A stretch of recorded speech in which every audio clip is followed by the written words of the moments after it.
when the universe goes quiet. There's a moment, maybe you've had it, when the world stops making the kind of sense it used to. Not because something broke, not because you lost faith or had your heart shattered, but because you looked up or looked inward and realized no one's coming to explain this. The universe, for all its beauty and terror, doesn't answer back. That's silence. That's where the story begins. Camus called it the absurd, this friction between what we want and what we get. We crave meaning like we crave air. We build systems, religions, routines. We ask why like children who've just learned the word. And the cosmos? It offers us galaxies and entropy, indifference dressed in starlight. But here's what he said we should do with that silence. Revolt. Not with anger, though anger has its place, but with a kind of defiant tenderness.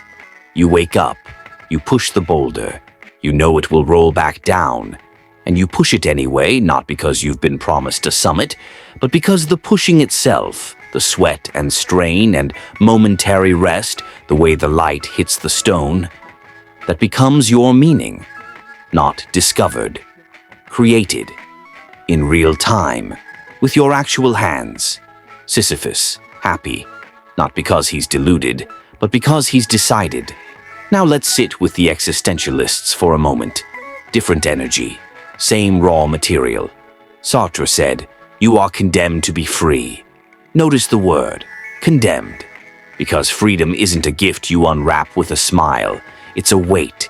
It's waking up every morning and realizing no one wrote your script. No cosmic playwright.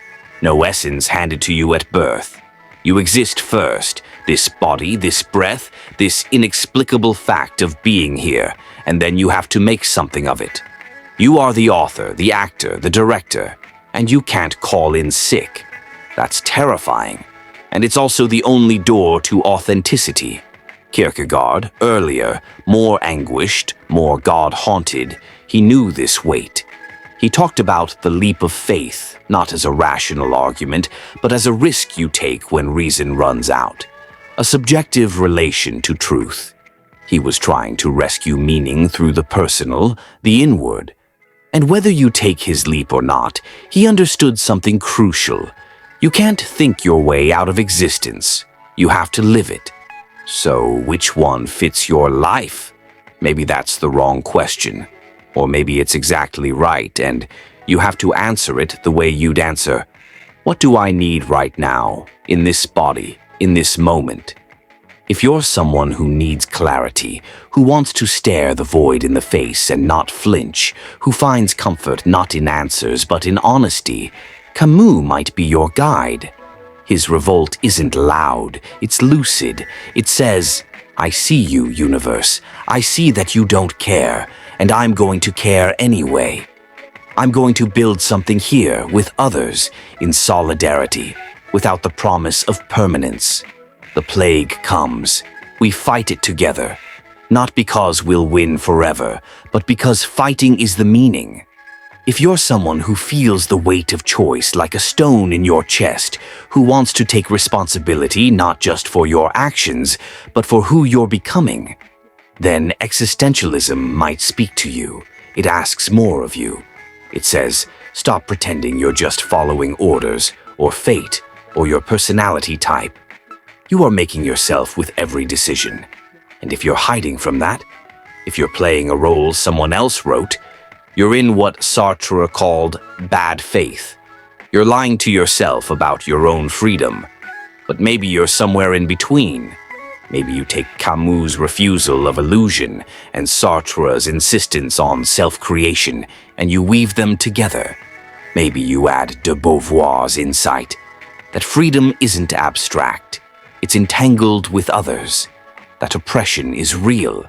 That your freedom and mine are bound up together, and ethics starts there, in the messy, relational, gendered, raced, classed reality of being human with other humans. Here's what strikes me, though.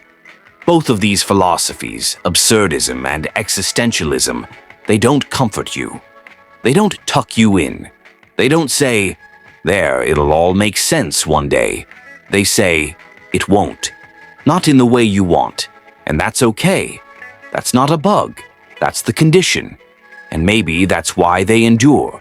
Because in an age when every app promises to optimize your life, when productivity culture tells you to monetize your hobbies, when even grief gets a timeline, these philosophies say, no, stop, feel the weight of being alive, not as a problem to solve, but as the texture of existence itself. Camus watched people die in the resistance. Sartre lived through occupation. Kierkegaard broke his own heart over Regine and wrote his way through it. De Beauvoir looked at the scripts handed to women and said, "We are not born, we become." These weren't armchair philosophers. They lived their questions in the flesh.